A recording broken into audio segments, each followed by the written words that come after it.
श्रीमद् भगवत गीता साक्षात भगवान की दिव्य वाणी है। इसकी महिमा अपार है, अपरिमित है। उसका यथार्थ में वर्णन कोई नहीं कर सकता। शेष, महेश, गणेश भी इसकी महिमा को पूरी तरह से नहीं कह सकते, फिर मनुष्य की तो बात ही क्या है। गीता एक परम रहस्यमय ग्रंथ है। इसमें संपूर्ण वेदों का सार संग्रह किया गया है। इसका आशय इतना गूढ़ और गंभीर है कि आजीवन निरंतर अभ्यास करते रहने पर भी उसका अंत नहीं आता। भगवान के गुण, प्रभाव, स्वरूप, तत्व, रहस्य और उपासना का तथा कर्म एवं ज्ञान का वर्णन जिस प्रकार भगवत गीता में किया गया है, वैसा अन्य ग्रंथों में एक साथ मिलना कठिन है। भगवत गीता एक ऐसा अनुपमेय शास्त्र है जिसका एक भी शब्द सदुपदेश से खाली नहीं है। गीता सर्वशास्त्रमयी है। इसे सारे शास्त्रों का खजाना कहा जाता है। गीता का भली भांति ज्ञान हो जाने पर सभी शास्त्रों का तात्विक ज्ञान अपने आप हो जाता है। गीता को हम भगवान से भी बढ़कर कहें तो कोई अत्युक्ति नहीं होगी। भगवान ने स्वयं कहा है, मैं गीता के आश्रय में रहता हूँ। गीता मेरा श्रेष्ठ घर है। गीता के ज्ञान का सहारा लेकर ही मैं तीनों लोकों का पालन करता हूँ। इसके सिवा गीता में ही भगवान अपने मुक्त कंठ से यह घोषणा करते हैं कि जो कोई मनुष्य मेरी इस गीता रूप आज्ञा का पालन करेगा वह निसंदेह मुक्त हो जाएगा।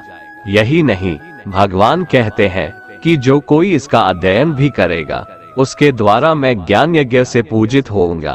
भगवान कहते हैं, जो मनुष्य गीता का रहस्य भक्तों को धारण कराता है और उनमें इसका विस्तार एवं प्रचार करता है, वो मनुष्य मुझे अतिशय प्रिय है। गीता संपूर्ण जीवन दर्शन है और इसका अनुसरण करने वाला व्यक्ति सर्वश्रेष्ठ होता है। भगवत गीता ही है जो आधुनिक युग में समस्याओं से घिरे हुए मनुष्य को एक कर्मशील जीवन जीने के लिए प्रेरित करती है। गीता ऐसे प्रेरणादायक संदेशों का महासागर है जो जीवन से निराश मनुष्य को आशाओं से भर देती है। श्रीमद् भगवत गीता एकमात्र ऐसा ग्रंथ है जो मनुष्य को जीने का सही तरीका बताती है। गीता जीवन में धर्म, कर्म और प्रेम का पाठ पढ़ाती है। श्रीमद् भगवत गीता का ज्ञान मानव जीवन और जीवन के बाद का जीवन दोनों के लिए उपयोगी माना गया है। भगवत गीता में कुल 18 अध्याय है और 700 श्लोक है, जिसे सभी के लिए पढ़ पाना थोड़ा मुश्किल है। इसीलिए आज के इस बेहद ही खास वीडियो में हम संपूर्ण गीता सार के बारे में बात करने वाले हैं, जिन्हें जानकर आप श्रीमद् भगवत गीता का सही मतलब समझ पाएंगे। इसलिए इन विचारों को आप हर रोज जरूर सुने। तो चलिए अब देर नहीं करते हुए वीडियो शुरू करते हैं। भगवान श्री कृष्ण कहते हैं कि हे अर्जुन, तुम्हें किसका मोह है? इस रणस्थली में युद्ध प्रारंभ होने से ठीक पहले तुम्हारा इस तरह से शस्त्र त्याग देना बिल्कुल भी उचित नहीं है, क्योंकि न तो ये श्रेष्ठ पुरुषों द्वारा आचरित है, न स्वर्ग को देने वाला है और न कीर्ति बढ़ाने वाला है। इसीलिए हे अर्जुन, नपुंसकता को मत प्राप्त हो, हृदय की तुच्छ दुर्बलता को त्यागो, उठो और युद्ध करो। तुम उसका शोक करते हो जो शोक करने के योग्य भी नहीं है और पंडितों जैसी बातें करते हो। ज्ञानी व्यक्ति ना तो मरने वाले का शोक करते हैं और ना ही उनका शोक करते हैं जो अभी जिंदा है, क्योंकि वो जानते हैं जो मर गया वो फिर से जन्म लेगा और जो जिंदा है वो एक दिन जरूर मरेगा। हे अर्जुन, न तो ऐसा है कि मैं किसी काल में नहीं था या तू नहीं था अथवा ये राजा लोग नहीं थे, और ना ऐसा है कि इससे आगे हम सब नहीं रहेंगे। वर्तमान शरीर की उत्पत्ति से पहले भी हम सब थे और पीछे भी रहेंगे। शरीर के नाश होने से आत्मा का नाश नहीं होता, अतः नाश की आशंका से इन सब के लिए शोक करना उचित नहीं है। आत्मा अजर अमर है। आत्मा न तो मरता है और न ही जन्म लेता है, क्योंकि आत्मा अजन्मा, नित्य, सनातन और पुरातन है। शरीर के मारे जाने पर भी यह नहीं मरता। जैसे मनुष्य पुराने वस्त्रों को त्याग कर नए वस्त्र धारण करता है, ठीक उसी प्रकार जीवात्मा पुराने व्यर्थ शरीर को त्याग कर नए शरीर को धारण करती है। आत्मा को शस्त्र काट नहीं सकते और न अग्नि इसे जला सकती है, जल इसे गीला नहीं कर सकता और न ही वायु इसे सुखा सकती है।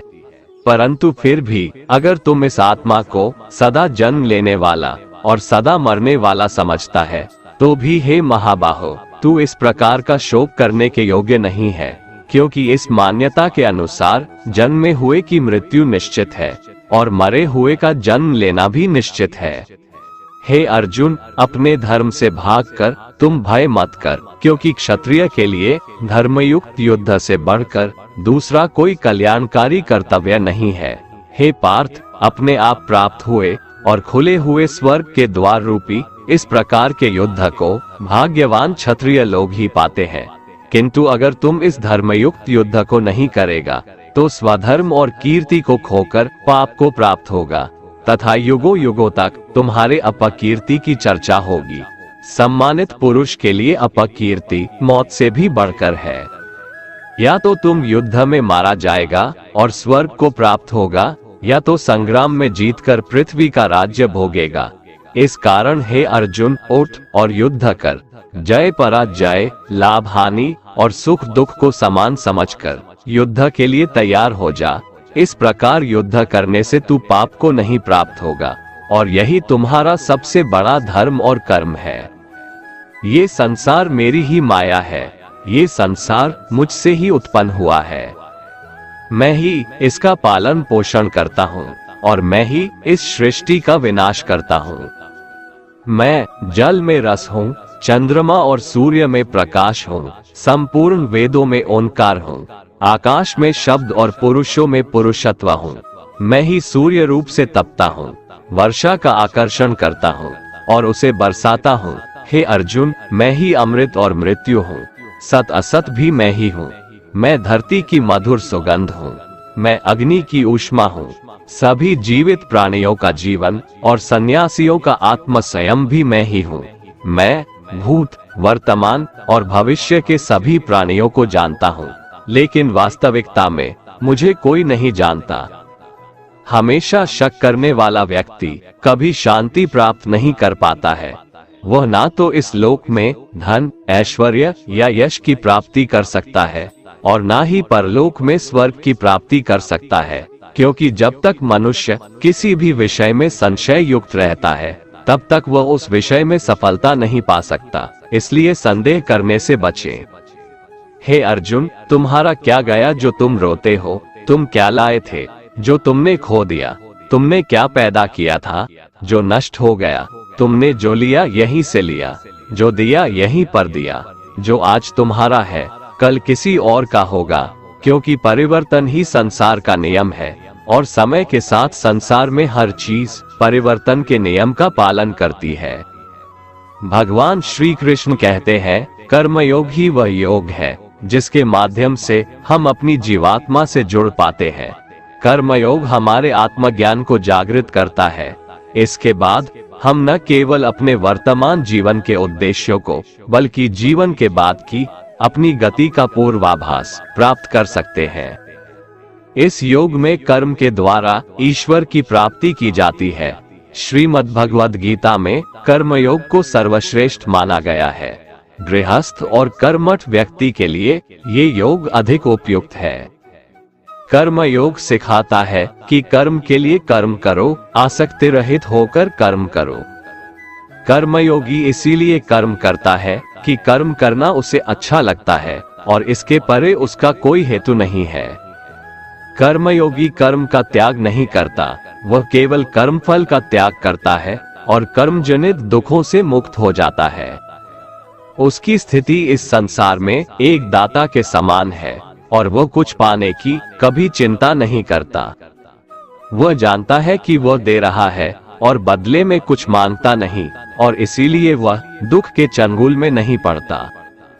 कर्म फल का त्याग कर धर्मनिरपेक्ष कार्य का संपादन भी पूजा के समान हो जाता है। संसार का कोई कार्य ब्रह्म से अलग नहीं है, इसलिए कार्य की प्रकृति कोई भी हो, निष्काम कर्म सदा ईश्वर को ही समर्पित हो जाता है। पुनर्जन्म का कारण वासनाओं या अतृप्त कामनाओं का संचय है। कर्मयोगी कर्मफल के चक्कर में ही नहीं पड़ता, अतः वासनाओं का संचय भी नहीं होता।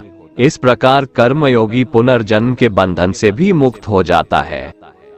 भगवान श्री कृष्ण कहते हैं, मनुष्य का मन वायु की तरह चंचल है।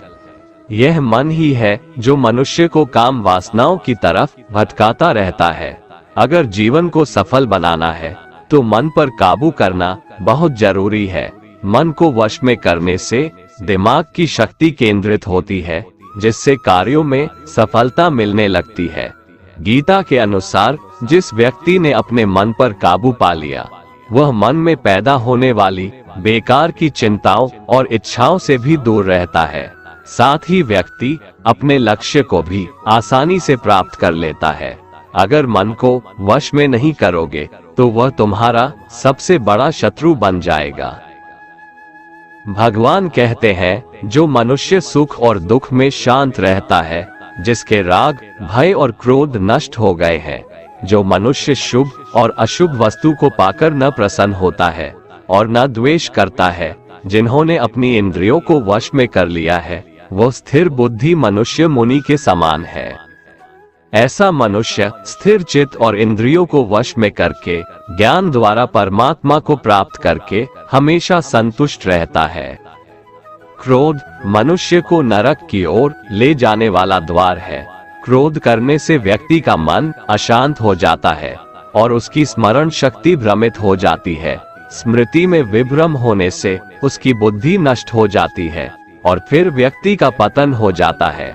भगवान श्री कृष्ण कहते हैं, मनुष्य को क्रोध करने से बचना चाहिए। कितना भी गुस्सा आए, स्वयं को शांत रखने का प्रयास करें। श्री भगवान कहते हैं, जिस प्रकार समुद्र की स्थिति अचल है, भारी से भारी आंधी तूफान आने पर या अनेक नदियों के जल प्रवाह उसमें प्रविष्ट होने पर भी वो अपनी स्थिति से विचलित नहीं होता, मर्यादा का त्याग नहीं करता, उसी प्रकार परमात्मा के स्वरूप में स्थित योगी की स्थिति भी सर्वथा अचल होती है। बड़े से बड़े सांसारिक सुख दुखों का संयोग वियोग होने पर भी उसकी स्थिति में जरा भी अंतर नहीं पड़ता। वह योगी परमात्मा में नित्य, निरंतर, अटल और एकरस स्थित रहता है। जो मनुष्य संपूर्ण कामनाओं को त्याग कर ममता रहित, अहंकार रहित और स्पृहा रहित होकर विचरण करता है, वही मनुष्य शांति को प्राप्त कर पाता है। जिस प्रकार प्रकाश की ज्योति अंधेरे में चमकती है, ठीक उसी प्रकार सत्य भी चमकता है। इसलिए व्यक्ति को सदैव सत्य के मार्ग पर चलना चाहिए। सत्य कभी दावा नहीं करता है कि मैं सत्य हूँ, लेकिन झूठ हमेशा दावा करता है कि सिर्फ मैं ही सत्य हूँ। इस संपूर्ण संसार में कोई भी व्यक्ति महान नहीं जन्मा होता है, बल्कि उसके कर्म उसे महान बनाते हैं। सही कर्म वह नहीं है जिसके परिणाम हमेशा सही हो, अपितु सही कर्म वह है जिसका उद्देश्य कभी गलत ना हो। श्रेष्ठ पुरुष जैसा आचरण करता है, अन्य पुरुष भी वैसा ही आचरण करते हैं। वो जो कुछ प्रमाण देता है, समस्त मनुष्य समुदाय उसी के पद चिन्हों पर अपने रास्ते चुनता है। इसलिए सज्जन व्यक्तियों को सदैव अच्छा व्यवहार करना चाहिए। जो मनुष्य ईश्वर में श्रद्धा नहीं रखते, वो अज्ञानी मनुष्य जीवन में कभी भी सुख, शांति और सफलता को प्राप्त नहीं कर पाते। ऐसे मनुष्य की बुद्धि विपरीत हो जाती है। वे लौकिक और पारलौकिक सब प्रकार के सुख साधनों को विपरीत ही समझने लगते हैं। इसी कारण वे विपरीत आचरणों में प्रवृत्त हो जाते हैं। इसके फलस्वरूप उनका इस लोक में और परलोक में पतन हो जाता है। वे अपनी वर्तमान स्थिति से भी भ्रष्ट हो जाते हैं और मरने के बाद उनको अपने कर्मों का फल भोगने के लिए सूकर, कुकर आदि नीच योनियों में जन्म लेना पड़ता है या घोर नरक में पड़कर भयानक यातनाएं भोगनी पड़ती है। भगवान श्री कृष्ण कहते हैं, जो मनुष्य अपने कर्तव्यों का पालन करते हुए विपरीत परिस्थितियों में भी अपने धर्म के मार्ग पर अडिग रहता है और उसके कारण अगर उसकी मृत्यु भी हो जाती है, तो वह मृत्यु भी उसके लिए परम कल्याणकारक बन जाता है और उस मनुष्य को स्वर्ग की प्राप्ति होती है। हे अर्जुन, मेरे और तुम्हारे बहुत से जन्म हो चुके हैं, उन सबको तू नहीं जानता, किंतु मैं जानता हूँ। मैं अजन्मा और अविनाशी हूँ। मैं समस्त प्राणियों का ईश्वर होते हुए भी अपनी प्रकृति को अधीन करके अपनी योग माया से प्रकट होता रहता हूँ। जब जब इस धरती पर धर्म की हानि और अधर्म की वृद्धि होती है, तब तब अधर्म का विनाश और धर्म की पुनर्स्थापना हेतु मैं अपने एक नए रूप को रचता हूँ और लोगों के सम्मुख प्रकट होता रहता हूँ। मनुष्य मेरी जिस भी रूप की पूजा करते हैं, मैं भी उनको उनकी भावना के अनुसार उसी रूप में दर्शन देता हूँ। मनुष्य जिस जिस भाव से मेरी उपासना करते हैं, मैं उनके उस भाव का ही अनुसरण करता हूँ। जो मेरा चिंतन करता है, उसका मैं चिंतन करता हूँ। जो मेरे लिए व्याकुल होता है, उसके लिए मैं भी व्याकुल हो जाता हूँ। जो मुझे अपना सर्वस्व अर्पण कर देता है, मैं भी उसे अपना सर्वस्व अर्पण कर देता हूँ। इस मनुष्य लोक में सांसारिक भोग के लिए लोग इंद्र आदि देवताओं की उपासना करते हैं, क्योंकि देवताओं का पूजन करने वालों को उनकी उपासना का फल तुरंत मिल जाता है। लेकिन मैं ऐसा नहीं करता हूँ। मेरे भक्त यदि सकाम भाव से भी मेरा भजन करते हैं, तो भी मैं उनकी उसी कामना को पूर्ण करता हूँ, जिसकी पूर्ति से उनका विषयों से वैराग्य होकर मुझ में प्रेम और विश्वास बढ़ता है। इसीलिए सांसारिक मनुष्यों को मेरी भक्ति का फल शीघ्र मिलता हुआ नहीं दिखता है, और इसलिए वे मंद बुद्धि मनुष्य कर्मों का फल शीघ्र प्राप्त करने की इच्छा से अन्य देवताओं का ही पूजन किया करते हैं। इंसान हमेशा अपने भाग्य को कोसता है, ये जानते हुए भी कि भाग्य से भी ऊंचा उसका कर्म है, जो उसके स्वयं के हाथों में है। जो हुआ वो अच्छा हुआ, जो हो रहा है वह भी अच्छा हो रहा है, जो होगा वह भी अच्छा ही होगा। जो बीत गया उसका तुम पछतावा ना करो और भविष्य की चिंता भी ना करो, अभी तो वर्तमान चल रहा है। जो पुरुष ना किसी से द्वेष करता है और ना किसी चीज की आकांक्षा करता है, वैसा कर्मयोगी पुरुष सन्यासी के समान है, और वह पुरुष सुखपूर्वक संसार बंधन से मुक्त हो जाता है। ना तो मैं किसी के भाग्य का निर्माण करता हूँ और ना ही किसी के कर्मफल का निर्माण करता हूँ। मनुष्य अपने द्वारा किए कर्मों का ही फल भोगता है और उसी से उसके भाग्य का निर्माण होता है। मनुष्य स्वयं ही अपना मित्र है और स्वयं ही अपना सबसे बड़ा शत्रु भी है। ज्ञानी मनुष्य कर्मयोग या भक्ति योग से एक ही जन्म में इस समुद्र रूपी संसार से निकलकर परमात्मा को प्राप्त कर लेता है, और अज्ञानी मनुष्य काम, क्रोध, लोभ, मोह में फंसकर 84 लाख योनियों में भटकता रहता है। भगवान श्री कृष्ण कहते हैं, भगवत प्राप्ति के लिए कर्म करने वाला कोई भी मनुष्य दुर्गति को प्राप्त नहीं होता है। इस लोक में या परलोक में वह जहाँ भी रहता है, वो परमात्मा के मार्ग में आगे ही बढ़ता रहता है। हे अर्जुन, जिनकी बुद्धि माया ने हर ली है, जो जानबूझकर पाप कर्मों में ही लिप्त हैं, जो मुझे जानने की चेष्टा भी नहीं करते, ऐसे मनुष्य को जीवन में और जीवन के बाद के जीवन में भी कष्टों से मुक्ति नहीं मिल पाता है। जो मनुष्य अंत काल में भी मुझको स्मरण करता हुआ शरीर त्यागता है, वह मेरे परम धाम को प्राप्त होता है, इसमें कोई संशय नहीं है। देवताओं को पूजने वाले देवताओं को प्राप्त होते हैं, पितरों को पूजने वाले पितरों को प्राप्त होते हैं, भूतों को पूजने वाले भूतों को प्राप्त होते हैं, और मेरा पूजन करने वाले भक्त मुझको ही प्राप्त होते हैं। इसलिए मेरे भक्तों का पुनर्जन्म नहीं होता। जो कोई भक्त मेरे लिए प्रेम से पत्र, पुष्प, फल, जल आदि अर्पण करता है, उस शुद्ध बुद्धि निष्काम प्रेमी भक्त का प्रेम पूर्वक अर्पण किया हुआ वह पत्र, पुष्प मैं सद्गुण से प्रकट होकर प्रेम पूर्वक खाता हूँ। भगवान श्री कृष्ण कहते हैं, हे अर्जुन, तू जो कर्म करता है, जो खाता है, जो हवन करता है, जो दान देता है और जो तप करता है, वह सब मुझे अर्पण कर, मैं तुम्हें मुक्ति प्रदान करूंगा। मेरे लिए ना तो कोई प्रिय है और ना ही अप्रिय, परंतु जो भक्त मुझको प्रेम से भजते हैं, वो मुझ में है और मैं उनमें हूँ। यदि कोई दुराचारी भी अनन्य भाव से मेरा भक्त बनकर मुझको भजता है, तो वह पुरुष भी साधु के समान है, क्योंकि उसने भली भांति निश्चय कर लिया है कि परमेश्वर के भजन के समान अन्य कुछ भी नहीं है। स्त्री, वैश्य, शूद्र, भूत, पिशाच, चांडाल कोई भी हो, वो मेरी शरण में आकर परम गति को प्राप्त होते हैं। हमारे तामसिक गुण हमारे अंदर हीन भावना पैदा करके हमें खुद को उदास और नुकसान पहुंचाते हैं, और हमारे राजसिक गुण हमें ईर्ष्यालु और लोभी बना देते हैं। भगवान श्री कृष्ण कहते हैं, हर मनुष्य को तामसिक और राजसिक गुणों को खत्म करके अपने सात्विक गुणों से परिचित होना पड़ेगा। सात्विक गुण वो है जो आत्मा को अपने आसपास की हर चीज से जोड़े रखता है और उन्हें प्यार करना सिखाता है। किसी का अच्छा ना कर सको तो बुरा भी मत करना, क्योंकि दुनिया कमजोर है लेकिन दुनिया बनाने वाला नहीं। जिंदगी में हम कितने सही हैं और कितने गलत हैं, ये केवल दो लोग जानते हैं, एक परमात्मा और दूसरी हमारी अंतरात्मा। अपने आप को भगवान के प्रति समर्पित कर दो, यही सबसे बड़ा सहारा है। जो कोई भी इस सहारे को पहचान गया है वह डर, चिंता और दुखों से आजाद रहता है। मनुष्य को सबसे पहले खुद का आकलन करना चाहिए, अर्थात खुद के बारे में जान लेना चाहिए। खुद की काबिलियत और क्षमता को जानना ही मनुष्य को आत्मज्ञान की प्राप्ति करा सकता है।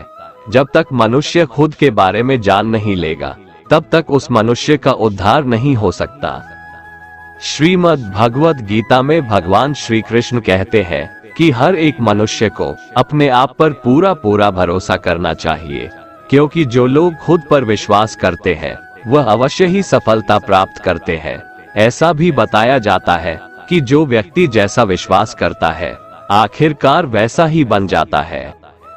सुख और दुख सर्दी और गर्मी के समान है। आज अगर दुख है तो कल सुख भी अवश्य होगा। इसलिए इन दोनों ही परिस्थितियों में मनुष्य को संयम से काम लेना चाहिए।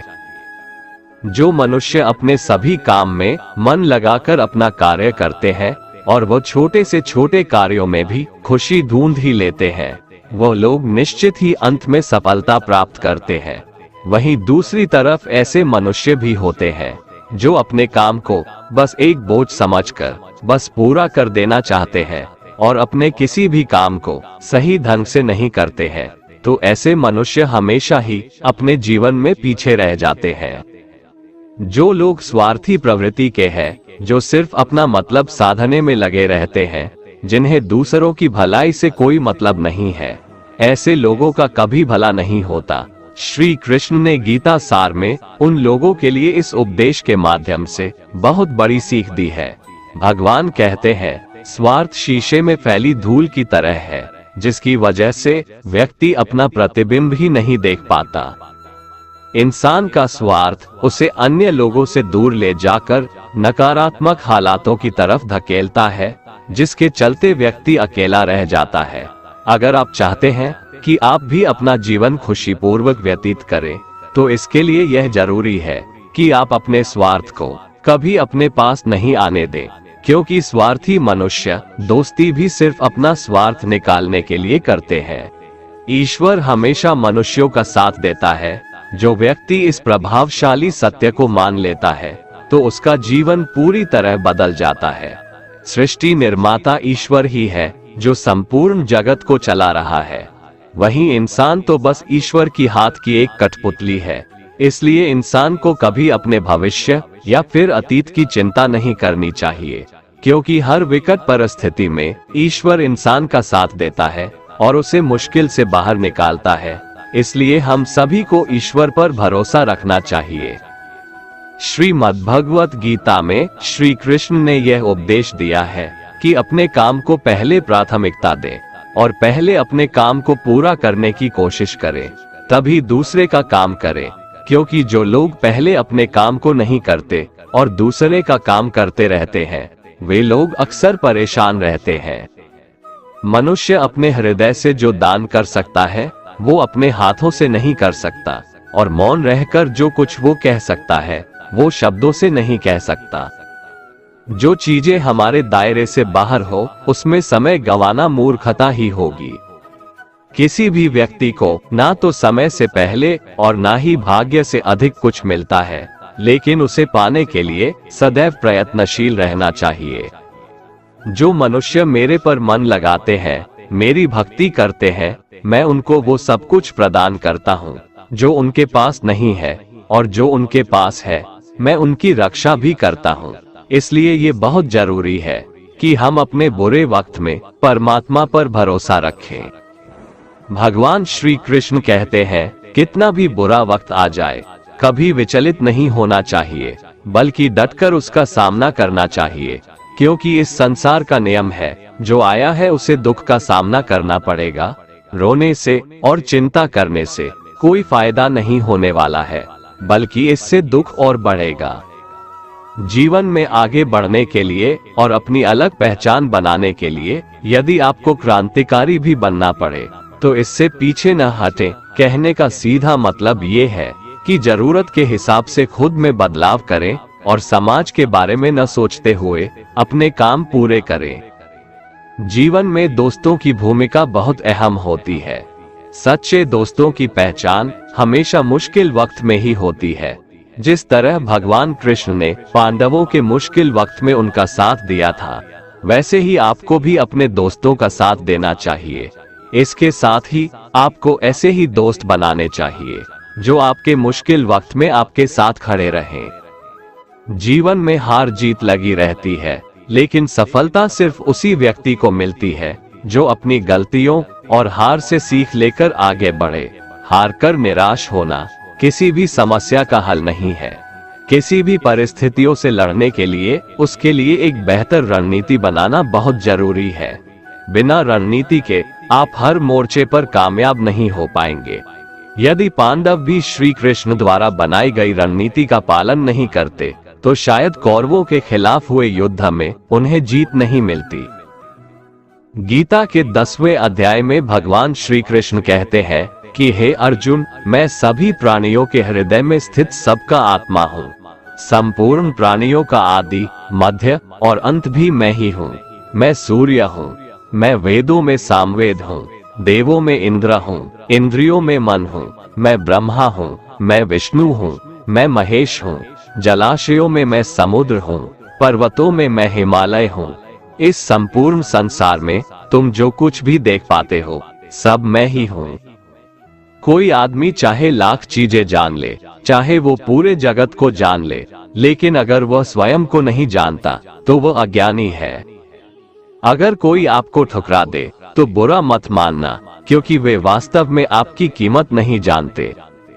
जो रिश्ता हमें रुला दे उससे गहरा कोई रिश्ता नहीं, और जो रिश्ता हमें रोता हुआ छोड़ दे उससे कमजोर कोई रिश्ता नहीं। हमेशा शांत रहें, इससे आपके जीवन में खुद को बहुत मजबूत पाएंगे, क्योंकि लोहा ठंडा होने पर ही मजबूत होता है, पर गर्म होने पर तो उसे किसी भी आकार में ढाला जा सकता है। किसी विपत्ति के समय आपको ये 7 गुण बचाएंगे: आपका ज्ञान, आपकी विनम्रता, आपकी बुद्धि, आपके भीतर का साहस, आपके अच्छे कर्म, सच बोलने की आदत और ईश्वर में विश्वास। आत्मा हमेशा जानती है कि सही क्या है और गलत क्या है, लेकिन मनुष्य के सामने चुनौती तो मन को समझने की होती है। मुश्किल समय में व्यक्ति अकेला हो जाता है, लेकिन मुश्किलों की वजह से वही व्यक्ति मजबूत हो जाता है। जो आपको सम्मान दे उसी को सम्मान दीजिए। हैसियत देखकर सर झुकाना कायरता का लक्षण है। हे अर्जुन, जो न कभी हर्षित होता है, ना किसी से द्वेष करता है, ना शोक करता है, ना कामना करता है, जो शुभ और अशुभ संपूर्ण कर्मों का त्यागी है, वह ज्ञानी मनुष्य मुझको अति प्रिय है। मुझे पाने के 3 तरीके हैं: ध्यान योग, ज्ञान योग और कर्म योग, और इन सब में कर्म योग सबसे प्रधान है। किसी पर विश्वास करना हो तो उनकी बातों पर नहीं, उनकी हरकतों पर ध्यान दो। गुस्से के वक्त थोड़ा रुक जाने से और गलती के वक्त थोड़ा झुक जाने से जिंदगी और भी आसान हो जाती है।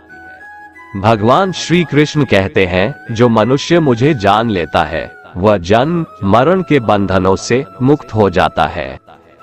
जो मनुष्य भगवद गीता को पढ़कर उस पर अमल करता है, उसके सारे दुष्कर्मों का प्रभाव समाप्त हो जाता है।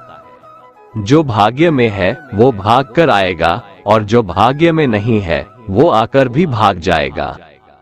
जैसे हवा के झोंके नाव को भटका देते हैं, वैसे ही मनुष्य की इच्छाएं बुद्धि को भटका देती है। एक समझदार व्यक्ति वही है जो दूसरों को देखकर उनकी विशेषताओं से सीखता है, उनसे तुलना और ईर्ष्या नहीं करता। शस्त्र केवल शरीर को घायल कर देते हैं, किंतु शब्द आत्मा को भी घायल कर देते हैं। जो मनुष्य अपने को परमात्मा से अलग नहीं समझता है और ना ही इस शरीर से अपना कोई संबंध मानता है, वह सदा के लिए जन्म मरण से मुक्ति पा लेता है। जो व्यक्ति आध्यात्मिक जागरूकता के शिखर तक पहुंच चुके हैं, उनका मार्ग है निस्वार्थ कर्म, और जो भगवान के साथ संयोजित हो चुके हैं, उनका मार्ग है स्थिरता और शांति। मानव कल्याण ही भगवत गीता का प्रमुख उद्देश्य है, इसलिए मनुष्य को अपने कर्तव्यों का पालन करते समय मानव कल्याण को प्राथमिकता देना चाहिए।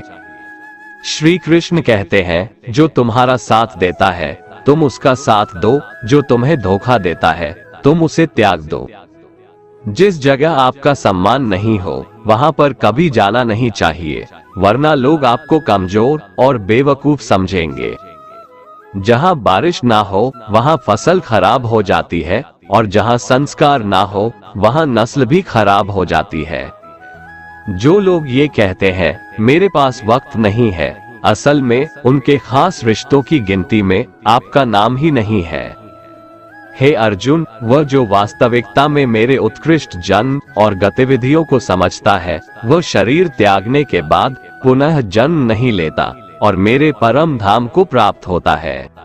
वो व्यक्ति जो सभी इच्छाएं त्याग देता है और मैं और मेरा की लालसा और भावनाओं से मुक्त हो जाता है, उसे अपार शांति की प्राप्ति होती है। जिस मनुष्य के अंदर ज्ञान की कमी और ईश्वर में श्रद्धा नहीं होती, वो मनुष्य जीवन में कभी भी आनंद और सफलता को प्राप्त नहीं कर पाता। ईश्वर ने हमें जो कुछ भी दिया है वही हमारे लिए पर्याप्त है, और यही एक अटल सत्य भी है। संयम, सदाचार, स्नेह एवं सेवा, ये गुण सत्संग के बिना नहीं आते। ईश्वर से किए गए प्रार्थना से इंसान की परिस्थिति या तकदीर बदले या ना बदले, पर उस प्रार्थना से इंसान के चरित्र में जरूर बदलाव आता है। बात इतनी मधुर रखो कि कभी वापस भी लेनी पड़े तो आपको कड़वी न लगे। खुद में थोड़ा स्वाभिमान होना जरूरी है, वरना लोग आपको वहां भी दबाने की कोशिश करेंगे जहां आपका अधिकार है। कोई एक महापुरुष ही आत्मा को आश्चर्य की भांति देखता है, वैसा ही दूसरा कोई महापुरुष ही इसके तत्व का आश्चर्य की भांति वर्णन करता है, तथा दूसरा कोई अधिकारी पुरुष ही इसे आश्चर्य की भांति सुनता है, और कोई कोई तो सुनकर भी इसको नहीं जानता। श्री भगवान कहते हैं, दुख सुख को समान समझने वाले जिस धीर पुरुष को ये इंद्रिय और विषयों के संयोग व्याकुल नहीं करते, वह मोक्ष के योग्य होता है। जब तक तुम अपने आप से नहीं हार जाओ, तब तक दुनिया की कोई ताकत तुम्हें हरा नहीं सकती है। कमजोर तुम नहीं, तुम्हारा वक्त है, और वक्त सबका बदलता है। तुम बस अपना कर्म करते जाओ। जिसने कभी संकट नहीं देखा, उसे अपनी ताकत का कभी एहसास नहीं होगा। जो दूसरों की तकलीफों को समझते हैं, जिनमें दया है, जो दिल से अच्छे हैं, उन्हें दोबारा जन्म नहीं लेना पड़ता है। किसी को कुछ देकर घमंड मत कर, क्या पता तू दे रहा है या पिछले जन्म का कर्ज चुका रहा है। घमंडी मनुष्य का वंश, वैभव और प्रतिष्ठा तीनों ही चले जाते हैं। विश्वास न हो तो रावण, कौरव और कंस को देख लो। चुप रहने से बड़ा कोई जवाब नहीं, और माफ कर देने से बड़ी कोई सजा नहीं। जिस मनुष्य के पास सब्र की ताकत है, उस मनुष्य की ताकत का कोई मुकाबला नहीं कर सकता। हमारी व्यर्थ की चिंता और मन का भय एक ऐसा रोग होता है जिससे हमारी आत्मीय शक्ति बिखर जाती है। मनुष्य को जीवन की चुनौतियों से भागना नहीं चाहिए, और न ही भाग्य और ईश्वर की इच्छा जैसे बहानों का प्रयोग करना चाहिए। यज्ञ से बचे हुए अन्न को खाने वाले श्रेष्ठ पुरुष सब पापों से मुक्त हो जाते हैं, और जो पापी लोग अपना शरीर पोषण करने के लिए ही अन्न पकाते हैं, वे तो पाप को ही खाते हैं। अर्थात जो लोग ईश्वर को याद किए बिना अपने जिंदा रहने में ही लगे रहते हैं, उन्हें चोर समझना चाहिए। केवल ज्ञान ही एक ऐसा अक्षय तत्व है जो कहीं भी, किसी भी अवस्था में और किसी भी काल में मनुष्य का साथ नहीं छोड़ता। धरती पर जिस प्रकार मौसम में बदलाव आता है, उसी प्रकार जीवन में भी सुख दुख आता जाता रहता है। युद्ध हो या जीवन, सफलता केवल 3 शस्त्रों से प्राप्त होती है: धर्म, धैर्य और साहस। कोई भी मनुष्य जन्म से नहीं, बल्कि अपने कर्मों से महान बनता है। कुछ पाना है तो खुद पर भरोसा कीजिए, क्योंकि सहारे कितने भी सच्चे और अच्छे हो, साथ छोड़ ही जाते हैं। मित्र गरीब है या अमीर, यह मायने नहीं रखता, बल्कि वो आपके बुरे समय में आपका साथ कितना देता है, यह मायने रखता है। धर्म चाहे जो भी हो, अच्छे इंसान बनो, हिसाब हमारे कर्म का होगा, धर्म का नहीं। खुशी के लिए काम करोगे तो खुशी नहीं मिलेगी, लेकिन खुश होकर काम करोगे तो खुशी जरूर मिलेगी। जब आप दूसरों के लिए अच्छा चाहते हैं, तो वही अच्छी चीजें आपके जीवन में वापस आती है। यही प्रकृति का नियम है। आपका मूल्य इससे तय नहीं होता कि आप क्या है, यह इससे तय होता है कि आप खुद को क्या बनाने की क्षमता रखते हैं। हंसता हुआ मन और हंसता हुआ चेहरा, यही सच्ची संपत्ति है। जितना इंतजार वो आपसे करवा रहा है, समय आने पर वो इतना देगा कि संभाल भी नहीं पाओगे। कोई आपका साथ ना दे तो निराश मत होना, क्योंकि परमात्मा से बड़ा हमसफर कोई नहीं होता। खुशी आजादी पर निर्भर होती है, और आजादी इस बात पर निर्भर होती है कि आप कितने साहसी हैं। विश्वास के बगैर इस दुनिया में कोई भी रिश्ता ज्यादा देर तक कायम नहीं रह सकता। यदि किसी भूल के कारण कल का दिन दुख में बीता, तो उसे याद कर आज का दिन व्यर्थ ना करे। बहुत से ऐसे लोग हैं जो कर्म करते हुए ही परम सिद्धि को प्राप्त हुए थे। जनक आदि ज्ञानी जन भी आसक्ति रहित कर्म द्वारा ही परम सिद्धि को प्राप्त हुए थे। इसलिए मनुष्य को हमेशा अच्छे कर्म करने चाहिए और फल की अभिलाषा से दूर रहना चाहिए। हे अर्जुन, मेरा इन तीनों लोकों में न तो कुछ कर्तव्य है और न ही कोई वस्तु प्राप्त करने योग्य है, फिर भी मैं कर्म करते हुए अपने कर्तव्य का निर्वाह करता हूँ। श्री भगवान कहते हैं, हे पार्थ, यदि मैं कर्मों को करने में सावधानी ना बरतूं, तो बड़ा अनर्थ हो जाएगा, क्योंकि मनुष्य सब प्रकार से मेरे ही मार्ग का अनुसरण करते हैं।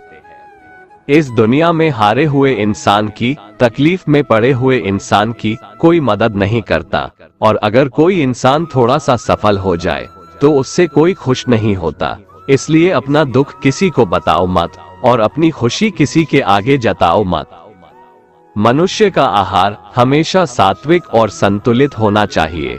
जिस इंसान को ये समझ नहीं कि क्या खाना चाहिए, कितना खाना चाहिए, कहाँ खाना चाहिए और कैसे खाना चाहिए, वो परमात्मा को कभी नहीं पा सकता। जो मंदबुद्धि मनुष्य सिर्फ दिखावे के लिए कहता है कि उसने समस्त इंद्रियों को वश में कर लिया है, परंतु वह मन ही मन उन इंद्रियों के विषयों का चिंतन करता रहता है, वो मनुष्य मिथ्याचारी अर्थात दंभी कहा जाता है। जो पुरुष परंपरा से नहीं चलता, सृष्टि चक्र के नियमों का पालन नहीं करता, अर्थात अपने कर्तव्य का पालन नहीं करता, वह इंद्रियों के द्वारा भोगों को भोगने वाला पापी पुरुष व्यर्थ ही जीता है। परंतु जो मनुष्य आत्मा में ही रमण करने वाला और आत्मा में ही तृप्त तथा आत्मा में ही संतुष्ट हो, उसके लिए कोई कर्तव्य नहीं है। आत्मा का मतलब यहाँ सबसे बड़ा सच है, और जो सत्य को समझता है, सत्य में ही खुश होकर सत्य में ही रहता है, उसके लिए कोई कर्तव्य नहीं है। लेकिन ऐसा कोई लाखों करोड़ों में एक होता है।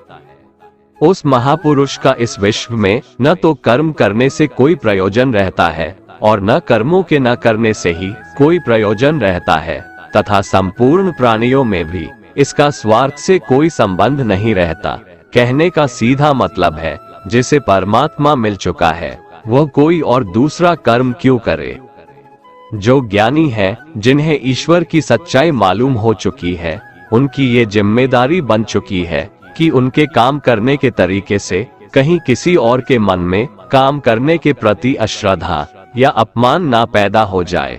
इसलिए उन ज्ञानी जनों के लिए ये जरूरी है कि वो ऐसा उदाहरण सामने रखें जिससे हर कोई अपना कर्म, अपना कर्तव्य करने के लिए प्रेरित हो।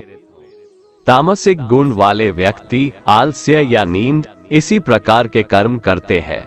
राजसिक गुण वाले बात बात पर शौर्य या बहादुरी दिखाने का काम करते हैं, लेकिन ज्ञानी मनुष्य जानते हैं उसके गुण ही उससे कर्म करवा रहे हैं, और जो ज्ञानी नहीं होते वो समझते हैं कि सब कुछ वही कर रहे हैं। उठाकर फेंक दो उन रिश्तों को गहरे समुंदर में जिनमें वक्त पड़ने पर स्वार्थ और मतलब की बदबू आती हो। अगर सही मायने में आप अपना जीवन बदलना चाहते हो तो सबसे पहले आपको अपना मन बदलने के लिए तैयार रहना पड़ेगा, क्योंकि जैसा आपका मन रहेगा वैसे ही आपके विचार होंगे, और जैसे आपके विचार होंगे वैसे ही आपका जीवन होगा। जो जा रहा है उसे जाने दो, वो आज रुक भी गया तो कल चला ही जाएगा। आप जितने सरल, सीधे और नर्म दिल के रहोगे उतना ही चतुर और बेईमान लोगों द्वारा खदेड़ दिए जाओगे। जिंदगी में सब कुछ दोबारा मिल सकता है, पर वक्त के साथ खोया हुआ रिश्ता और भरोसा दोबारा नहीं मिलता। भरोसा उसी पर करना जो निभाने के लायक हो। कुछ पल का साथ तो अर्थी उठाने वाले भी दे देते हैं। सच्चे लोगों पर भी उतना विश्वास रखिए जितना दवाइयों पर रखते हैं। बेशक थोड़े कड़वे होंगे पर आपके लिए फायदेमंद होंगे। उन लोगों से तो दूरियां ही ठीक है जिन्होंने आपकी नजदीकियों की कभी कदर नहीं की। बड़ा वही होता है जो छोटों के दर्द को समझ सके। कौन क्या कर रहा है, कैसे कर रहा है, क्यों कर रहा है, इन सब से आप जितना दूर रहेंगे उतना ही खुश रहेंगे। हर रिश्ते की अलग अलग सीमाएं होती है, लेकिन बात जब आत्मसम्मान की हो तो वहां पर हर रिश्ता समाप्त कर देना ही उचित होता है। सुबह की नींद इंसान की इरादों को कमजोर बनाती है। मंजिल को हासिल करने वाले लोग कभी देर तक नहीं सोते। मदद एक ऐसी घटना है, करो तो लोग भूल जाते हैं और ना करो तो लोग याद रखते हैं। इंसान दो लोगों से हमेशा हार जाता है, एक अपने परिवार से और दूसरा अपनी पसंद के इंसान से। मूर्ख इंसान अपना तो नुकसान करता ही है, लेकिन जो उसकी मदद करता है उसका भी नुकसान करता है। जीवन में इतने व्यस्त हो जाओ कि पछतावा, दुख, नफरत, डर के लिए समय ही ना बचे। कोई भरोसा तोड़े तो उसका भी धन्यवाद करे। वो हमें सिखाते हैं कि भरोसा सोच समझकर करना चाहिए। जीवन में सुख शांति चाहते हैं तो अपनी समस्याओं और आलोचनाओं को खुद पर हावी ना होने दें। जन्म से मिले रिश्ते तो प्रकृति की देन है, लेकिन खुद के बनाए रिश्ते आपकी पूंजी है, इन्हें संभाल कर रखिए। किसी व्यक्ति के गुण दोषों का निर्धारण करने से पूर्व अपनी दृष्टि को निष्पक्ष और पारदर्शी बनाना आवश्यक होता है। किसी को अपनी कमजोरी मत बताओ, क्योंकि अक्सर लोग दूसरों की कमजोरी का फायदा उठा लेते हैं। जिंदगी में दो लोगों को कभी मत भूलना, एक वो जिसने तकलीफ दी हो और दूसरा वो जिसने तकलीफ में साथ दिया हो। भगवान श्री कृष्ण कहते हैं, तू मन छोटा मत किया कर, जहां तेरे अपने मुंह फेर लेंगे वहां मैं तुम्हारा साथ दूंगा। तू किसी के आगे इतना भी मत झुक कि वो तुम्हें गिरा हुआ समझने लग जाए। लोग तुम्हारी कदर तभी करेंगे जब तुम उन्हें उन्हीं की तरह नजरअंदाज करना सीख जाओगे। दीपक का जीवन इसलिए वंदनीय नहीं है कि वह जलता है, बल्कि इसलिए वंदनीय है कि वह दूसरों के लिए जलता है, दूसरों से नहीं जलता। कामयाबी और नाकामयाबी दोनों जिंदगी के हिस्से हैं, दोनों ही स्थायी नहीं है। जिंदगी की आधी शिकायतें यूं ही दूर हो जाएगी अगर लोग एक दूसरे के बारे में बोलने की जगह एक दूसरे से बोलना सीख जाएंगे। विश्वास किसी पर इतना करो कि वो तुम्हारे साथ छल करते समय खुद को दोषी समझे, और प्रेम किसी से इतना करो कि उसके मन में सदैव तुम्हें खोने का डर बना रहे। चार वेदों का अर्थ नहीं भी जानो तो कोई बात नहीं, लेकिन समझदारी, जवाबदारी, वफादारी और ईमानदारी, इन चार शब्दों का मर्म जान लो तो भी जीवन सार्थक हो जाएगा। समबुद्धि युक्त पुरुष पुण्य और पाप दोनों को इसी लोक में त्याग देता है, अर्थात उनसे मुक्त हो जाता है। जिस काल में तेरी बुद्धि मोह रूप दलदल को भली भांति पार कर जाएगी, उस समय तू सुने हुए और सुनने में आने वाले इस लोक और परलोक संबंधी सभी भोगों से वैराग्य को प्राप्त हो जाएगा। हे अर्जुन, जिस काल में मनुष्य मन में स्थित संपूर्ण कामनाओं को भली भांति त्याग देता है और आत्मा से आत्मा में ही संतुष्ट रहता है, उस काल में वह स्थित प्रज्ञ कहा जाता है। दुखों की प्राप्ति होने पर जिसके मन में उद्वेग नहीं होता, सुखों की प्राप्ति में जो सर्वथा स्पृहा रहित है तथा जिसके राग, भय और क्रोध नष्ट हो गए हैं, ऐसा मुनि स्थिर बुद्धि कहा जाता है। जिस प्रकार कछुआ सब ओर से अपने अंगों को जैसे समेट लेता है, वैसे ही जब पुरुष इंद्रियों के विषयों से इंद्रियों को सब प्रकार से हटा लेता है, तब उसकी बुद्धि स्थिर है, ऐसा समझना चाहिए। किससे कब और कितना बोलना है, अगर तुमने ये समझ लिया तो तुम अपनी जिंदगी के सार्थक बन चुके हो। कान्हा कहते हैं, जीवन में कभी मौका मिले तो किसी के लिए सारथी बनना, स्वार्थी नहीं। धर्म से भरा हृदय धर्म का परामर्श देता है और अधर्म से भरा हृदय अधर्म का परामर्श देता है। इंसान इसलिए दुखी नहीं है कि वह ईश्वर को नहीं मानता, इंसान इसलिए दुखी है क्योंकि वह ईश्वर की नहीं मानता। समय आने पर सबको मिलता है, समय से पहले की चाह ही दुख का कारण बनती है। किसी से सच्चा प्रेम होना शुद्धता और दिव्यता का प्रतीक है। जो कुछ भी हुआ है उसमें तेरा कोई योगदान नहीं है, इसलिए तुम्हारी सारी परेशानियां व्यर्थ है। हर चीज की शुरुआत मुझसे होती है और खत्म भी मुझ पर आकर ही होती है। इंद्रियों से मिलने वाला सुख सच्चा नहीं होता है। इंद्रियों का सुख पहले तुमको अमृत की मिठास देगा, लेकिन बाद में तुम्हारा विनाश कर देगा। कान्हा कहते हैं, हे मानव, तुम अपने जीवन को सार्थक बना सकते हो, लेकिन इसके लिए तुम्हें मेरी शरण में आना पड़ेगा। अगर तुम्हें मेरी बातें अटपटी लगती है तो तुम्हें अपने नजरिए को बदलने की जरूरत है। अभी तुम चीजों को उस तरह से नहीं देखते हो जिस तरह मैं देखता हूँ। अगर एक बार तुमने मुझ पर विश्वास कर लिया तो तुम्हें जीवन में कभी निराश होना नहीं पड़ेगा। एक बार जो मुझ पर विश्वास कर लेता है उसका साथ मैं कभी नहीं छोड़ता हूँ। जो व्यक्ति मेरे भक्तों के साथ धोखा करता है उसके लिए मैं सबसे बड़ा शत्रु हूँ। अगर किसी ने मेरे भक्त को एक बार भी धोखा दिया तो जन्मों जन्मों तक मैं उसका उद्धार नहीं करता हूँ। मैं हर दिल को एक मंदिर की तरह देखता हूँ। जो दिल जितना सुंदर होता है वहाँ मैं उतना ही अधिक ठहरता हूँ। श्री भगवान कहते हैं, इस दुनिया में तुम प्रेम सभी से करो, लेकिन पूर्ण रूप से विश्वास किसी पर मत करो। अगर तुमको भरोसा करना है तो केवल परमात्मा पर करो। जब तुम शुरुआत करोगे तो स्वाभाविक रूप से तुमको असफलता मिल सकती है। कई बार तुमको गिरना भी पड़ सकता है, लेकिन इसका मतलब यह नहीं होना चाहिए कि तुम उस काम को करना छोड़ दो। एक समय आएगा जब तुम परिपूर्ण हो जाओगे और तुम्हारे सभी काम सफल हो जाएंगे। इस काम में मैं हमेशा तुम्हारे साथ खड़ा रहूंगा। मैं तुम्हारे हर छोटे बड़े कर्म में साथ दूंगा।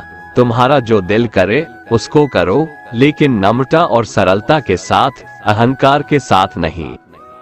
इस धरती पर आने के बाद आपका मुख्य उद्देश्य यहाँ से मुक्त होना है। केवल वही मनुष्य मुक्त हो सकता है जो अपने कर्मों में दृढ़ संकल्प के साथ स्थिर है और सुख दुख को समान रूप से सहन करता है। जो मनुष्य अपनी आत्मा की बात सुन सकता है वह मुझसे बात कर सकता है और देख भी सकता है। जो आदमी मुझे हर चीज में देखता है और मेरे होने के एहसास को अनुभव करता है वह मेरा सच्चा भक्त है।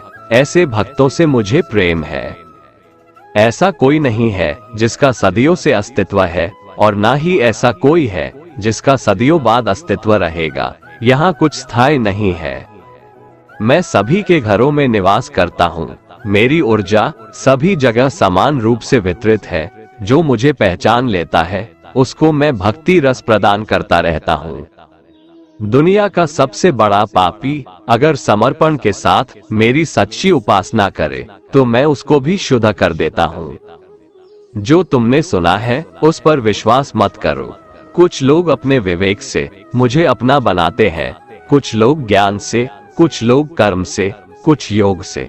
तुम मुझे किस रूप में प्राप्त करना चाहते हो ये पूरी तरह तुम्हारे ऊपर है। तुम मुझे जिस रूप में बुलाओगे मैं उस रूप में हाजिर हो जाऊंगा। तुम मेरे प्रति सदा चौकस रहो, मेरी उपासना करो, अपने हर एक काम के लिए मेरा स्मरण करो। मैं वादा करता हूँ तुम मेरे प्रिय बने रहोगे। वे मूर्ख हैं जो प्रेम को बकवास कहते हैं। प्रेम इस संसार की मूल है, इसी से संसार बना है। रिश्तों में नियमित दूरियां रिश्तों को जोड़ती है और अनियमित दूरियां रिश्तों को तोड़ती है।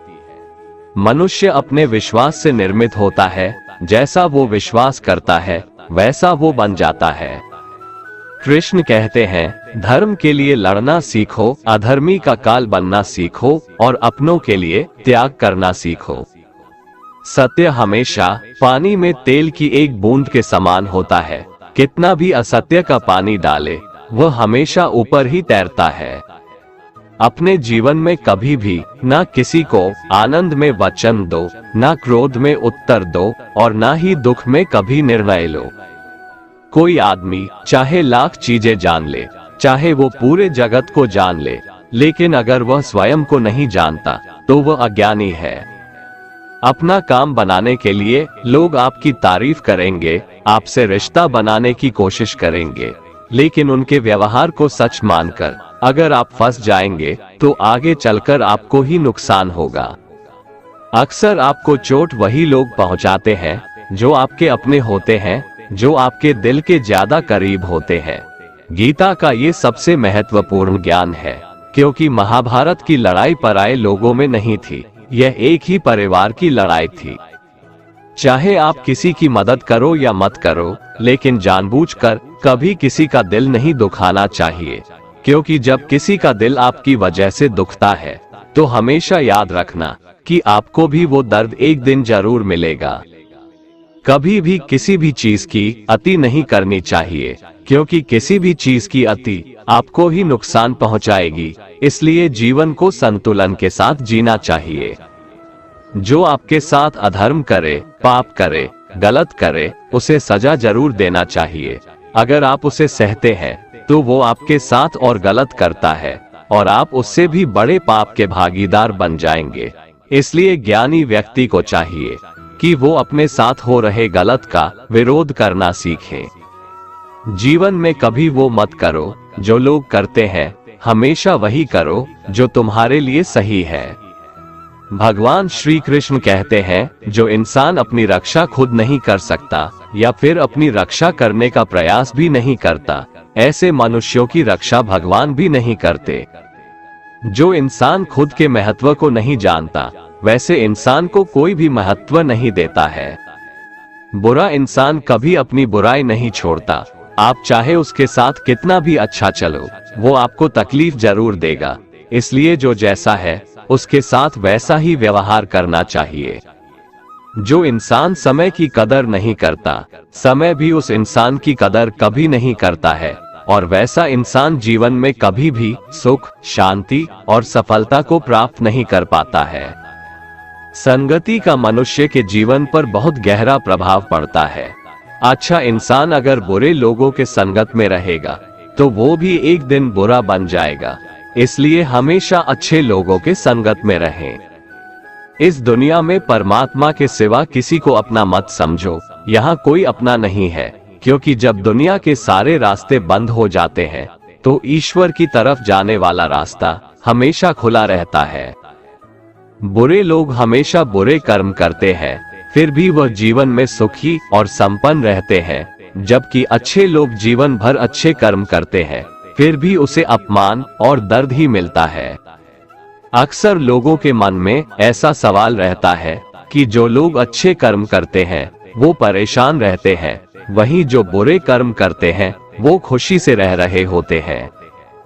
अच्छे कर्म करने वाले परेशान होते हैं कि आखिर उन्हें इतनी परीक्षा क्यों देनी पड़ रही है, जबकि जो अधर्म की राह में है वो खुश है और जिंदगी का लुत्फ उठा रहे हैं। अक्सर लोग सोचते हैं कि अब अच्छाई का जमाना ही नहीं रहा। अगर आपके मन में भी ये सवाल आया है तो आज आप इसका जवाब सुन लीजिए। ये जवाब वो है जो भगवत गीता में लिखा है और श्री कृष्ण ने अर्जुन को दिया था। भगवत गीता में वर्णित कथा के अनुसार जब भी अर्जुन के मन में कोई दुविधा होती थी तो वो श्री कृष्ण के पास पहुंच जाते थे। एक बार की बात है, अर्जुन ने भगवान श्री कृष्ण के समीप आकर कहा कि वो दुविधा में है और इसका जवाब वो श्री कृष्ण से चाहते हैं। श्री कृष्ण ने पूछा कि क्या सवाल है। अर्जुन ने कहा, मुझे ये जानना है कि अच्छे लोगों के साथ हमेशा बुरा ही क्यों होता है, वहीं बुरे लोग खुशहाल दिखते हैं। अर्जुन के मुंह से ऐसी बातें सुनकर श्री कृष्ण मुस्कुराए और कहा, मनुष्य जैसा सोचता है और महसूस करता है वैसा कुछ नहीं होता है, बल्कि अज्ञानता की वजह से वो सच्चाई नहीं समझ पाता है। अर्जुन उनकी ये बात समझ नहीं पाए। इसके बाद श्री कृष्ण ने क्या कहा वो जानते हैं। कान्हा ने अर्जुन से कहा कि हे पार्थ, मैं तुम्हें एक कथा सुनाता हूँ, उसे सुनकर तुम समझ जाओगे कि हर प्राणी को उसके कर्म के हिसाब से ही फल मिलता है। प्रकृति हर किसी को अपनी राह चुनने का मौका देती है। अब वो मनुष्य की इच्छा पर निर्भर करता है कि उसे धर्म की राह चुननी है या अधर्म की। कथा शुरू करते हुए श्री कृष्ण ने कहा, एक नगर में दो पुरुष रहा करते थे। एक पुरुष व्यापारी था जिसके जीवन में धर्म की बहुत महत्ता थी। वो पूजा पाठ में यकीन रखता था। वो हर रोज मंदिर जाता था और दान धर्म भी करता था और हर रोज भगवान की पूजा करता था। वहीं दूसरा पुरुष बिल्कुल विपरीत था। वो हर रोज मंदिर तो जाता था लेकिन पूजा करने नहीं, बल्कि मंदिर के बाहर से जूते चप्पल चुराने। उसे दान और धर्म से कोई लेना देना नहीं था। समय बीतता गया और एक दिन बहुत जोर की बारिश हो रही थी। इस वजह से मंदिर में पुजारी के अलावा कोई नहीं था। ये बात जब दूसरे पुरुष को पता चली तो उसने कहा कि ये सही मौका है मंदिर का धन चुराने का। पंडित से नजर बचाकर उसने मंदिर का सारा धन चुरा लिया। उसी समय धर्म कर्म में विश्वास रखने वाला व्यक्ति भी मंदिर पहुंचा। दुर्भाग्य से मंदिर के पुजारी ने उसे ही चोर समझ लिया और चिल्लाने लगे। वहां लोग एकत्र हो गए और उसे बहुत मारा। किसी तरह वो बचते बचाते वहां से निकला तो दुर्भाग्य ने उसका साथ वहां भी नहीं छोड़ा। मंदिर के बाहर वो एक गाड़ी से टकरा गया और घायल हो गया। फिर वो व्यापारी लंगड़ाते हुए घर जाने लगा तो रास्ते में उसकी मुलाकात उस पुरुष से हुई जिसने मंदिर से धन चुराया था। उसने कहा, आज तो मेरी किस्मत चमक गई, एक साथ इतना सारा धन मिल गया।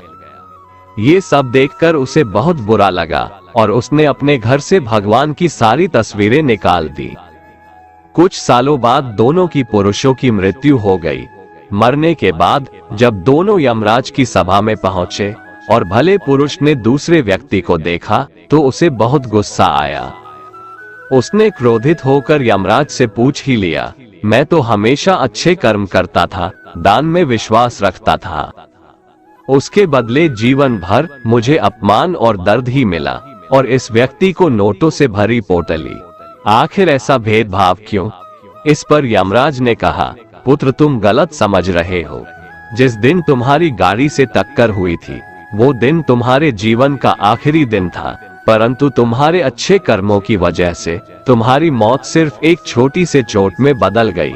तुम इस दुष्ट व्यक्ति के बारे में जानना चाहते हो? दरअसल इसके भाग्य में राजयोग था, मगर इसके कुकर्मों और अधर्म की वजह से वो सिर्फ एक छोटी सी धन की पोटली में बदल गया। कथा सुनाने के बाद श्री कृष्ण अर्जुन से कहते हैं, पार्थ क्या अब तुम्हें तुम्हारे सवाल का जवाब मिल गया? ऐसा सोचना कि भगवान तुम्हारे कर्मों को नजरअंदाज कर रहे हैं, ये बिल्कुल भी सत्य नहीं है। भगवान हमें कब, क्या, किस रूप में दे रहा है, मनुष्य को समझ में नहीं आता है। मगर आप अच्छे कर्म करते रहें तो भगवान की कृपा हमेशा बनी रहती है। इसलिए अपने अच्छे कर्मों को बदलना नहीं चाहिए, क्योंकि उसका फल हमें इसी जीवन में मिलता है। इसलिए मनुष्य का फर्ज है कि वो हमेशा अच्छे कर्म करते रहें, क्योंकि श्री कृष्ण ने गीता में भी बताया है कि किसी के द्वारा किया गया कर्म बेकार नहीं जाता है, चाहे वो अच्छा हो या बुरा। यदि कोई साधक किसी कारणवश अपनी साधना में सफल नहीं हो पाता, तो भगवान उसकी अधूरी साधना पूरी करने के लिए फिर से शुद्ध श्रीमंतों के घर में जन्म देते हैं। हे धनंजय, मेरे सिवाय इस जगत का कोई दूसरा कारण नहीं हो सकता। मैं ही इस संपूर्ण संसार का महाकारण हूँ। जैसे मोती सूत के धागे की माला में पिरोए हुए होते हैं, वैसे ही यह संपूर्ण जगत मुझ में ही ओतप्रोत है। ये संसार मुझसे ही उत्पन्न होता है, मुझ में ही स्थित रहता है और मुझ में ही लीन हो जाता है। कहने का तात्पर्य यह है कि भगवान के सिवाय संसार की स्वतंत्र सत्ता नहीं है। सत, रज और तम, इन तीनों गुणों से युक्त मेरी माया को पार कर पाना असंभव है। मनुष्य मेरी इस माया में चिपके रहते हैं और भोग संग्रह की इच्छा छोड़ नहीं पाते। मनुष्य अपने को कभी सुखी और कभी दुखी, कभी समझदार और कभी बेसमझ, कभी निर्बल और कभी बलवान आदि मानकर मेरी इस माया में तल्लीन रहते हैं। परंतु जो मनुष्य मेरे शरणागत हो जाते हैं, वे मेरी इस माया को आसानी से पार कर जाते हैं, क्योंकि उनकी दृष्टि केवल मेरी तरफ रहती है। वे मेरी माया में नहीं फंसते। हे भरत श्रेष्ठ अर्जुन, पवित्र कर्म करने वाले मेरे 4 प्रकार के भक्त मेरा स्मरण करते हैं। पहला है आर्त भक्त, अर्थात दुख से निवृत्ति चाहने वाले भक्त। दूसरा है अर्थार्थी भक्त, अर्थात धन संपदा चाहने वाले भक्त। तीसरा है जिज्ञासु भक्त, अर्थात केवल मुझे जानने की इच्छा वाले भक्त। और चौथा है ज्ञानी भक्त, अर्थात मुझे ज्ञान सहित जानने वाले भक्त। आइए इसको थोड़ा समझ लें। आर्त भक्त वो है जो प्राण संकट आने पर संकट दूर करने के लिए केवल भगवान को पुकारते हैं, कष्ट का निवारण केवल भगवान से ही चाहते हैं, दूसरे किसी से नहीं। वे आर्त भक्त कहलाते हैं। आर्त भक्तों में द्रौपदी और गजेंद्र का दृष्टांत ठीक नहीं लगता है, क्योंकि इन दोनों ने अपनी रक्षा के लिए अन्य उपायों का भी सहारा लिया था। चीर हरण के समय जब तक द्रौपदी भीष्म पितामह और 5 पांडवों पर भरोसा करती रही, तब तक वह रोती बिलखती और कष्ट पाती रही। परंतु जब सब सहारा छोड़कर अनन्य भाव से प्रभु को पुकारा, तब प्रभु ने उसकी लाज बचाई। ऐसे ही गजेंद्र ने जब तक दूसरे हाथियों और हथिनियों का सहारा लिया, अपने बल का सहारा लिया, तब तक वह कई वर्षों तक ग्राह से लड़ता रहा और दुख पाता रहा। सब सहारा छूटने के बाद जब उसने ओम नमो भगवते कहकर हरि को पुकारा, तब भगवान ने तुरंत आकर ग्राह का मुंह फाड़ दिया और गजेंद्र का उद्धार किया। आर्त भक्तों में अभिमन्यु की पत्नी उत्तरा का दृष्टांत सही लगता है, कारण कि जब उस पर आफत आई, तब उसने भगवान श्री कृष्ण के सिवाय किसी दूसरे उपाय का सहारा नहीं लिया। उसने सीधे भगवान से निवेदन किया। उसने श्री भगवान से कहा कि हे जगतपति, ये दहकता हुआ अश्वत्थामा का बाण मेरे गर्भ को नष्ट करने के लिए दौड़ा आ रहा है, मेरी रक्षा करे। तुरंत उत्तरा के गर्भ में प्रविष्ट होकर भगवान ने गर्भ की रक्षा की और परीक्षित को बचाया। अर्थार्थी भक्त वो हैं जिनको अपनी सुख सुविधा के लिए धन संपत्ति प्राप्त करने की इच्छा हो जाती है, परंतु उसको वे केवल भगवान से ही चाहते हैं, दूसरों से नहीं। ऐसे भक्त अर्थार्थी भक्त कहलाते हैं। जिज्ञासु भक्त वो है जिसमें भगवान को जानने और भगवत भक्ति की जोरदार इच्छा हो जाती है। जिज्ञासु भक्तों में उद्धव जी का नाम लिया जाता है। भगवान ने उद्धव जी को दिव्य ज्ञान का उपदेश दिया था, जो उद्धव गीता के नाम से भी प्रसिद्ध है। श्रीमद् भगवत गीता में उच्च कोटि के भगवत प्रेमी को ज्ञानी भक्त माना गया है। उनके मन में किसी भी प्रकार की कोई इच्छा नहीं होती, वे केवल भगवान के प्रेम में ही मस्त रहते हैं। प्रेमी भक्तों में गोपियों का नाम प्रसिद्ध है। गोपियों ने अपने सुख का त्याग कर प्रियतम भगवान के सुख को ही अपना सुख माना था। ज्ञानी अर्थात प्रेमी भक्त भगवान से कुछ नहीं चाहता, इसलिए वो भगवान का सर्वश्रेष्ठ भक्त है। कान्हा कहते हैं, मैं ना तो तुम्हारी महंगी भेंट से प्रसन्न होता हूँ और ना ही दिखावटी दान दीक्षा से। अगर मेरे मन को जीतना है तो मुझे प्रेम से पुकारो, मैं हाजिर हो जाऊंगा। अवास्तविक चीजों को लेकर मन में कभी डर पैदा मत होने दो। वो वास्तविक नहीं है, वह ना तो कभी था और ना कभी होगा। इसके विपरीत जो वास्तविक है वह हमेशा से था और उसे ना तो बदला जा सकता है, ना कभी नष्ट किया जा सकता है। जो मनुष्य किसी अच्छे काम में लगा हुआ होता है, आने वाले समय में उसका अंत कभी बुरा नहीं होता है। मनुष्य को निडर, शुद्ध और आध्यात्मिक बनना चाहिए। जीवन का आनंद लो, उदार दिल से बातें करो, किसी पर क्रोध मत करो, किसी का अहित मत सोचो, सभी के साथ सद्भाव के साथ पेश आओ। कर्म का नियम कहता है कि प्रत्येक घटना का एक कारण और प्रभाव होता है। समान रूप से किए गए कार्य के परिणाम अलग अलग हो सकते हैं। ये केवल इस बात पर निर्भर करता है कि वो कर्म करता किस प्रकार है। जिस प्रकार आग एक लकड़ी को जलाकर राख कर देती है, उसी प्रकार आत्मा ज्ञान आपके अंदर चलने वाले सभी द्वैत कार्यों को भस्म कर आपको आंतरिक शांति प्रदान करता है। भगवान पर विश्वास उस बच्चे की तरह करो जिसे हवा में उछालो तो वह हंसता है, वह डरता नहीं है, क्योंकि वह जानता है कि आप उसे गिरने नहीं दोगे। दुनिया में हमारे सामने चाहे जो परिस्थिति आ जाए, एक काम करना, अपने जीवन को ऊपर वाले को सौंप देना। इस मनुष्य लोक में कर्मों के फल को चाहने वाले लोग देवताओं का पूजन किया करते हैं, क्योंकि उनको कर्मों से उत्पन्न होने वाली सिद्धि शीघ्र मिल जाती है। ब्राह्मण, क्षत्रिय, वैश्य और शूद्र, इन 4 वर्णों का समूह गुण और कर्मों के अनुसार मेरे द्वारा रचा गया है। इस प्रकार उस सृष्टि रचनादि कर्म का कर्ता होने पर भी मुझ अविनाशी परमेश्वर को तू वास्तव में अकर्ता ही जान। कर्मों के फल में मेरी स्पृहा नहीं है, इसलिए मुझे कर्म लिप्त नहीं करते। यहाँ श्री भगवान के कहने का भाव है कि कर्म करो, लेकिन फल की इच्छा से नहीं, बस अपना कर्म करते जाओ और आगे बढ़ते जाओ। पूर्व काल में पूर्वजों ने भी इस प्रकार मेरे बताए अनुसार ही कर्म किए हैं और मोक्ष को प्राप्त हुए हैं। इसलिए अगर तू भी मोक्ष को पाना चाहता है तो पूर्वजों द्वारा सदा से किए जाने वाले कर्मों को ही कर। जिसकी आसक्ति सर्वथा नष्ट हो गई है, जो अपने देह पर अभिमान नहीं करता और जो ममता से रहित हो गया है, जिसका चित्त निरंतर परमात्मा के ज्ञान में स्थित रहता है, वैसा कर्मयोगी अपना कर्म यज्ञ की तरह करता है और मोक्ष को प्राप्त होता है। जो अपना सब कुछ परमात्मा को अर्पित कर देता है, जिसके लिए परमात्मा ही सब कुछ है, जो अपने हर कर्म में परमात्मा को देखता है और हर कर्म परमात्मा के लिए करता है, वैसा कर्मयोगी मोक्ष का अधिकारी होता है। जो मनुष्य मुझसे परम प्रेम करके इस परम रहस्य युक्त गीता शास्त्र को मेरे भक्तों में कहेगा, वह मुझको ही प्राप्त होगा, इसमें कोई संदेह नहीं है। उससे बढ़कर मेरा प्रिय कार्य करने वाला मनुष्यों में कोई भी नहीं है, तथा पृथ्वी भर में उससे बढ़कर मेरा प्रिय दूसरा कोई भविष्य में होगा भी नहीं। जो मनुष्य श्रद्धायुक्त दोषों से रहित होकर इस गीता शास्त्र का श्रवण भी करेगा, वह भी सभी पापों से मुक्त होकर मेरे परम धाम को प्राप्त होगा। दोस्तों, अगर आपको हमारा ये वीडियो पसंद आया तो कमेंट में जय श्री राधे कृष्ण लिखें और ऐसे ही प्रेरणादायक वीडियो देखने के लिए हमारे चैनल को सब्सक्राइब कर लें।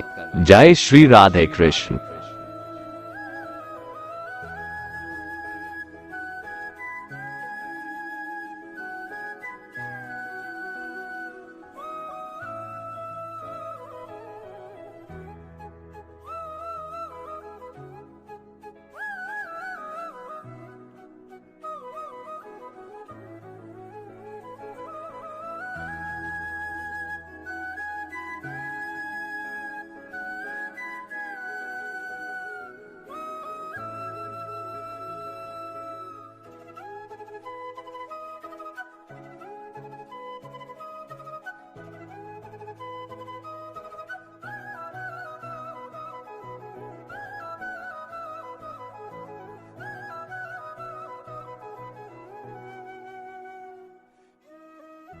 दोस्तों इस वीडियो में इतना ही, मिलते हैं अगली वीडियो में, अपना ख्याल रखिएगा।